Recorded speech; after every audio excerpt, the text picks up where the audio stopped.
राधे राधे दोस्तों। आज मैं जीवित पुत्रिका व्रत के बारे में बहुत बहुत बधाई उसके बारे में आज हम बात कर रहे हैं कि हमको कैसे व्रत करना है और कैसे पूजा करनी है और पारण का समय क्या होगा। जीवित पुत्रिका व्रत को जितिया व्रत भी बोला जाता है। महिलाएं संतान की लंबी उम्र के लिए इस व्रत को करते हैं।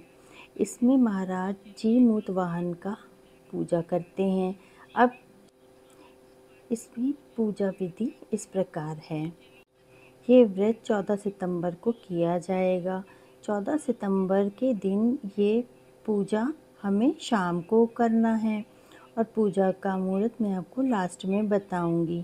शाम के समय हमको एक चौकी लगानी है और जिस भी जगह पे हम पूजा करेंगे वहाँ पे बहुत अच्छे से साफ़ कर लें। उस चौकी पे लाल रंग का वस्त्र और फिर चावल का आसन रखेंगे। फिर हम भगवान विष्णु जी को यहाँ पे विराजमान करेंगे। भगवान विष्णु का जो वाहन है वो गरुड़ होता है और इस व्रत में पूजन में हम गरुड़ जी की पूजा करते हैं, तो हमें विष्णु जी का भी पूजा करना है। अपने विष्णु जी को विराजमान करने के बाद हमें यहाँ पे जीमूत वाहन भगवान, चील और सियारन का भी बनाना है।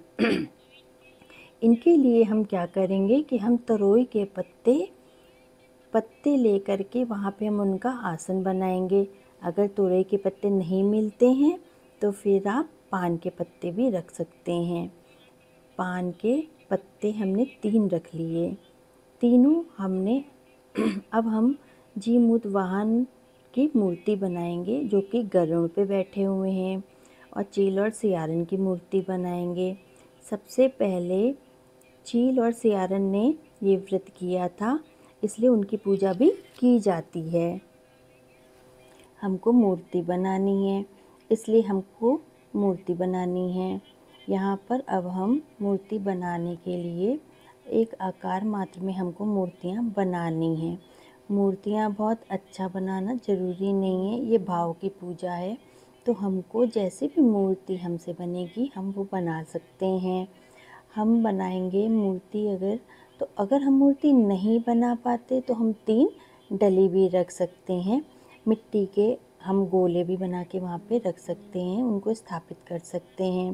जीमूत भगवान बोल सकते हैं, चील और सियारन के 3 डले भी रख सकते हैं। उसके बाद अगर हम बना सकते हैं तो मिट्टी के गरुड़ और उसके ऊपर जीमूत वाहन की छोटी सी मूर्ति बना लेंगे। कोई विशेष प्रकार की मिट्टी नहीं चाहिए होती है। घर में जो आसपास पेड़ हैं उनकी मिट्टी ले लीजिए, गमले की मिट्टी ले लीजिए, साफ़ सुथरी मिट्टी लेकर के आप उससे बना दीजिए। फिर हमने गरुड़ जी और जीमूत वाहन बना दिए, फिर हमने चील की बना दी, फिर हमने सियारन की मूर्ति बना दी। हमने सिंपल आकार में बस बना के हम रख दें कि जैसे कोई पक्षी बैठा हुआ है, तो हम सिंपल सा एक उसमें बना के रख देंगे। इसके बाद जब हम मूर्ति बना देंगे तो मूर्ति बनाने के बाद हमको उनकी पूजा करनी है। पूजा में हमें क्या चाहिए, तीनों मूर्ति जब हमने बना दी हैं तो उसके बाद हम वहाँ पे उनको तिलक करेंगे। इससे पहले हमको वहाँ पे गणेश जी को स्थापित करना है, क्योंकि गणेश प्रथम देव हैं। फिर हमको एक देसी घी का वहाँ दिया जलाना है या फिर तिल के तेल का दिया जला सकते हैं। फिर हमें जितिया बनानी है। अगर आपके पास सोने की जितिया नहीं है, सोने की है तो ले लीजिए, नहीं तो आप धागे की जितिया बना लीजिए। लाल और पीले धागे की आप जितिया बना सकते हैं। पीले धागे में लाल धागा पिरो करके आप बना सकते हैं या फिर मार्केट से बनी बनाई ले आइए। जितिया का जो एक धागा है उसका पूजन साथ में ही किया जाता है। जितिया आपको ज़रूर बनानी पड़ेगी या फिर लेके आनी पड़ेगी। अपनी पसंद के हिसाब से आपको मार्केट में मिल जाए तो भी आप ला सकते हैं। उसको बनाने के बाद आपको उसको पूजा में रखना है। जितिया को जब आप बना लें तो उसके बाद एक बर्तन में या फिर आप तरोई या पान के पत्ते में आप जितिया को वहाँ रख दीजिए, पूजा के आप जगह पे ही, क्योंकि वो भी पूजा में आपको रखनी है, फिर बाद में आपको पहननी है। अब गणपति जी को विराजमान करिए ये हो गई हमारी स्थापना। अब हाथ जोड़ के हम संकल्प करेंगे, हे भगवान, आज मैं आपके निमित्त ये पूजा कर रही हूँ, आप मेरी पूजा को स्वीकार करें और मेरे बच्चों को दीर्घ आयु प्रदान करें। फिर हम गंगा जल से हम छींटे लगाएंगे, स्नान कराएंगे। उसके बाद वस्त्र के रूप में हम सब भगवान को मौली समर्पित करेंगे। हम सबको जनेऊ भी कर सकते हैं। उसके बाद हम ये करने के बाद हम तिलक करेंगे।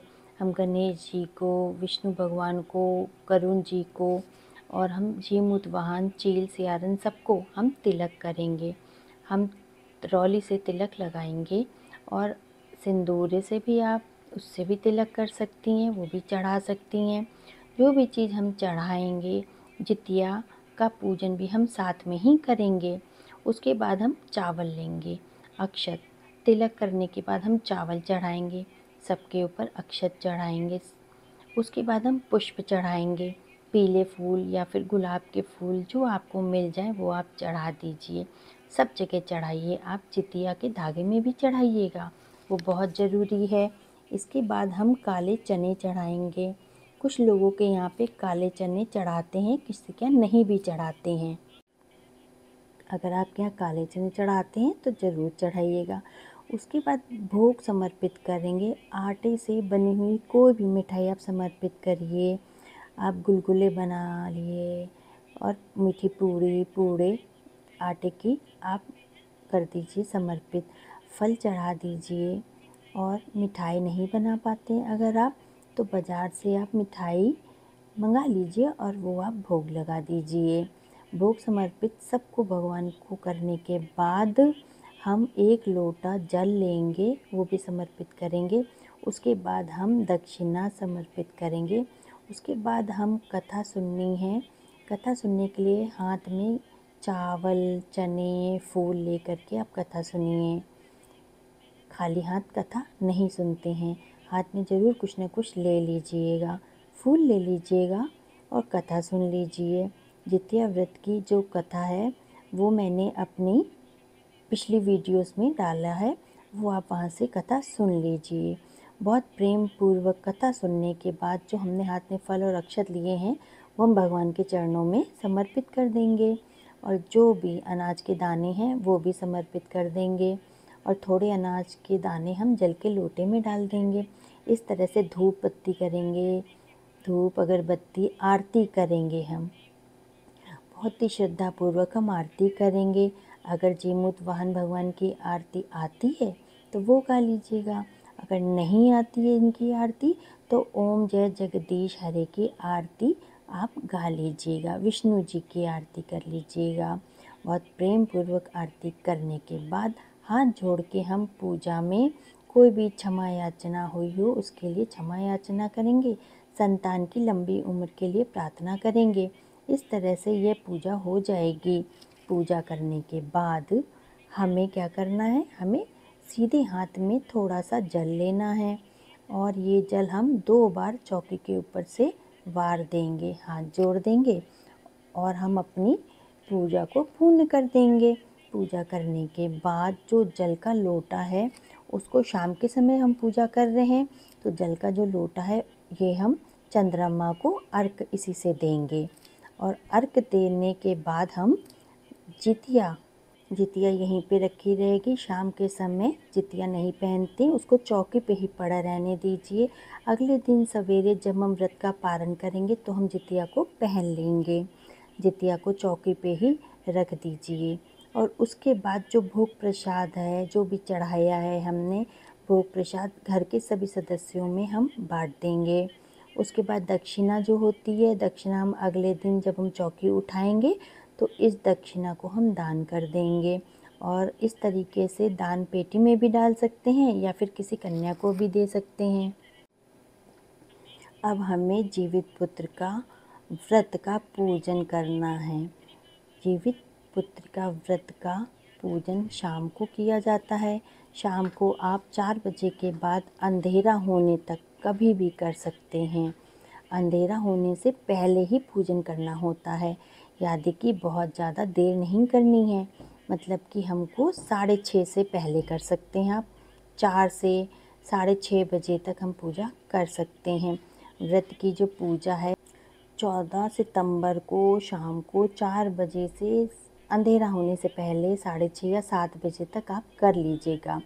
उसके बाद पारण का शुभ मुहूर्त जो दूसरे दिन का है वो है जितिया व्रत के पारण का शुभ मुहूर्त इस वर्ष 15 सितंबर को सुबह 6:05 से 7:25 तक व्रत का पारण का समय है।